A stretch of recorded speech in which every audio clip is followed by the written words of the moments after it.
Awal perjalanan Veda Ega Pratama bisa dibilang seperti dongeng modern yang lahir dari lintasan sederhana.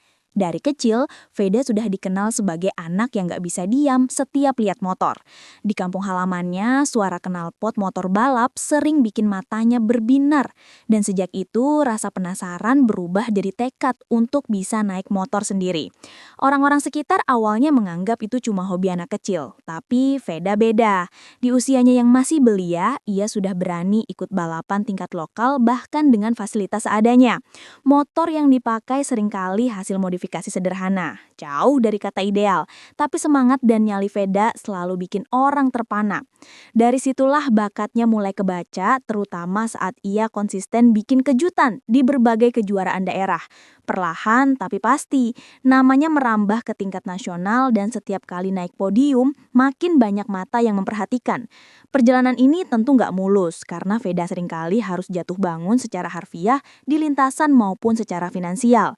Namun mental baja yang ditempa sejak kecil membuatnya pantang mundur.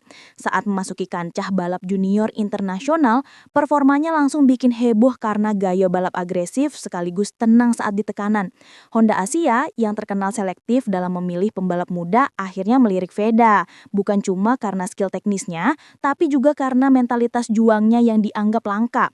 Dari bocah kampung yang berlari mengejar mimpi di lintasan kecil, Veda kini berdiri sejajar dengan para pembalap muda terbaik dunia, membuka babak baru yang jauh lebih besar dalam hidupnya. Momen krusial Honda Asia dalam membuka opsi peminjaman untuk Veda Ega Pratama jadi salah satu keputusan paling mengejutkan dalam dunia balap junior. Selama ini, Honda Asia dikenal sangat protektif terhadap pembalap mudanya. Ibarat punya harta karun yang dijaga ketat agar tidak lepas begitu saja ke tangan tim lain. Tapi performa luar biasa Veda dalam beberapa musim terakhir bikin situasi berubah drastis. Manajemen menyadari bahwa bakat sebesar Veda butuh lingkungan lebih keras dan kompetitif untuk benar-benar berkembang. Kalau terus bertahan di dalam lingkup Honda Asia yang cenderung aman, ada risiko Veda nggak bisa mengeluarkan potensi terbaiknya. Itulah kenapa pintu peminjaman dibuka. Bukan karena Honda sudah nggak butuh Veda, tapi justru karena mereka ingin dia ditempa lebih jauh tanpa benar-benar kehilangan ikatan dengannya.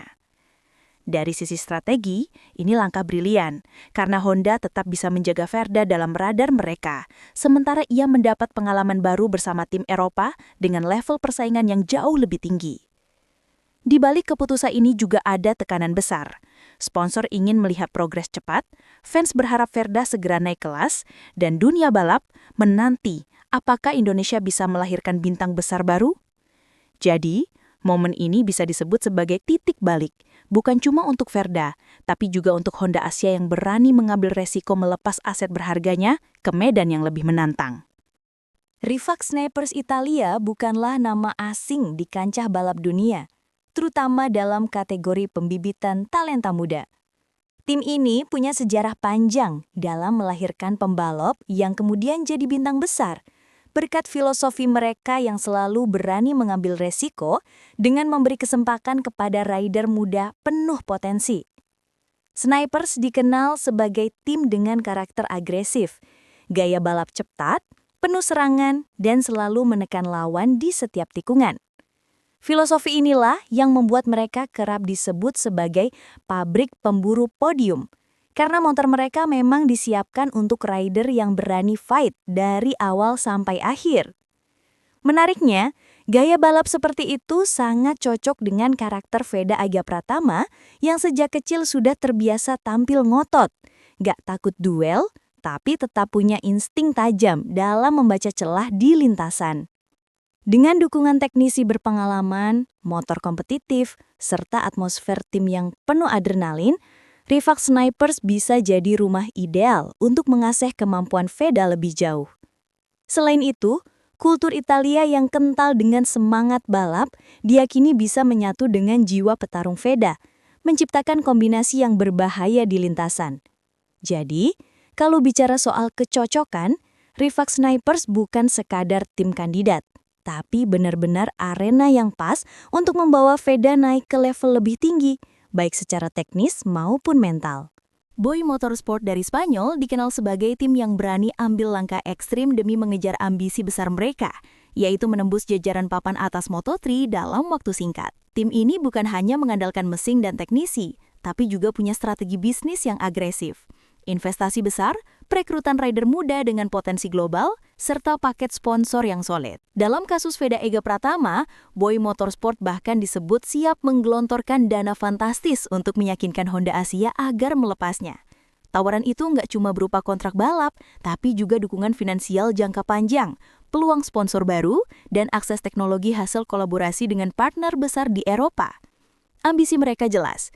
Veda bukan hanya dilihat sebagai pembalap cepat dari Asia, tapi sebagai figur kunci untuk memperluas pasar tim di Asia Tenggara yang fanatik dengan dunia balap. Dengan strategi ini, Boy Motorsport ingin menjadikan Veda sebagai ikon proyek mereka, bukan sekadar pengisi slot rider. Dari perspektif jangka panjang, mereka berencana membangun line-up pembalap muda yang bisa bersaing konsisten di papan atas, dan Veda diproyeksikan sebagai pilar utama dalam rencana tersebut. Jadi, kalau Rivax Sniper menawarkan tradisi dan filosofi balap yang matang, Boy Motorsport datang dengan ambisi besar dan paket lengkap yang menggiurkan. Sebuah tawaran yang bisa mengubah bukan hanya karir Veda, tapi juga peta kekuatan Moto3. Drama negosiasi di balik layar perebutan Veda Ega Pratama bikin dunia balap makin panas. Bahkan lebih seru dari duel di lintasan. Begitu Honda Asia membuka pintu peminjaman, gosip langsung beredar di paddock. Ada sponsor besar dari Asia Tenggara yang siap turun tangan kalau Veda benar-benar dilepas ke Boy Motorsport, karena mereka melihat peluang komersil besar dari popularitasnya.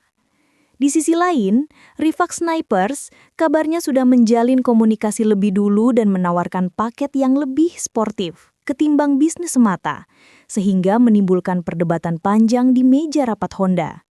Rumor juga menyebutkan ada beberapa pihak internal Honda Asia yang ragu dengan langkah ini. Mereka khawatir kalau Veda terlalu cepat berkembang di luar, justru Honda bakal kesulitan menariknya kembali. Ada ketegangan antara manajer yang ingin mengambil keputusan strategis demi masa depan dengan mekanik senior yang merasa kehilangan anak emas mereka. Gosip makin liar ketika ada isu bahwa keputusan ini bukan cuma soal pengembangan rider, tapi juga karena adanya tekanan sponsor global yang menginginkan wajah baru untuk mengangkat citra merek.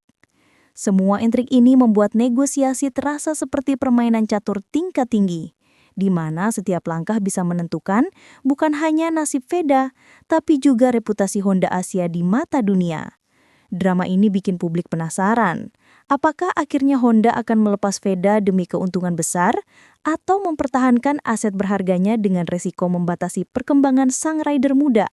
Peta persaingan Moto3 saat ini bisa dibilang lagi dalam fase transisi besar, di mana rider muda seperti Veda Ega Pratama sangat dibutuhkan untuk menghidupkan kembali tensi balapan. Selama beberapa musim terakhir, banyak tim papan tengah terjebak dalam stagnasi.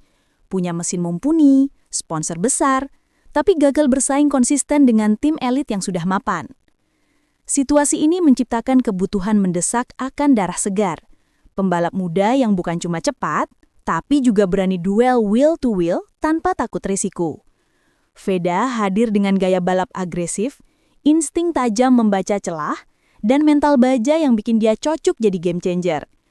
Moto3 sendiri dikenal sebagai kelas paling brutal dalam hal persaingan, karena selisih waktu antar rider bisa sangat tipis. Jadi keberanian mengambil keputusan di tikungan jadi faktor utama. Rider muda dengan energi penuh, seperti Veda, dianggap mampu memberi warna baru, sekaligus mendorong tim untuk bangkit dari zona nyaman. Selain itu, kehadiran pembalap Asia yang kompetitif juga penting buat memperluas pasar MotoGP ke kawasan yang fanatisme balapnya luar biasa besar, seperti Indonesia, Thailand, dan Malaysia. Jadi, di tengah peta persaingan yang ketat dan cenderung jenuh dengan wajah lama, munculnya sosok Veda bukan hanya soal prestasi pribadi, tapi juga kebutuhan kolektif untuk menyuntikkan semangat baru, agar Moto3 tetap jadi tontonan seru dan tidak kehilangan daya tarik globalnya. Potensi dampak untuk karir Veda Ega Pratama dari drama perebutan ini sangat besar. Ibarat pisau bermata dua yang bisa mengangkatnya ke puncak atau justru menghambat langkahnya kalau salah pilih. Di satu sisi, kesempatan bergabung dengan tim Eropa seperti Rivax Snipers atau Boy Motorsport adalah peluang emas yang jarang datang dua kali. Ia bisa mendapat pengalaman baru, atmosfer balap yang lebih ketat, serta akses teknologi dan strategi yang lebih maju dibanding tetap berada di lingkungan Honda Asia yang relatif aman. Exposure internasional juga otomatis membuat namanya makin dikenal, bukan cuma di Asia, tapi juga di kancah global. Tapi di sisi lain, risiko yang mengintai juga nggak kecil. Kalau pilihan tim tidak tepat, misalnya motor kurang kompetitif, strategi tim tidak sesuai, atau bahkan gagal adaptasi dengan kultur baru, karir Veda bisa tersendat, bahkan kehilangan momentum emas yang sudah ia bangun dengan susah payah. Tekanan sponsor, ekspektasi fans, hingga intrik internal tim juga bisa jadi beban mental yang berat. Jadi, keputusan yang terlihat menggiurkan ini sebenarnya membawa pertaruhan besar bagi masa depan Veda. Apakah ia bisa menjadikannya batu loncatan menuju puncak Moto3? Atau justru jebakan yang membuatnya jalan di tempat, semua bergantung pada ketepatan langkah yang ia ambil bersama manajemennya dalam memilih jalan.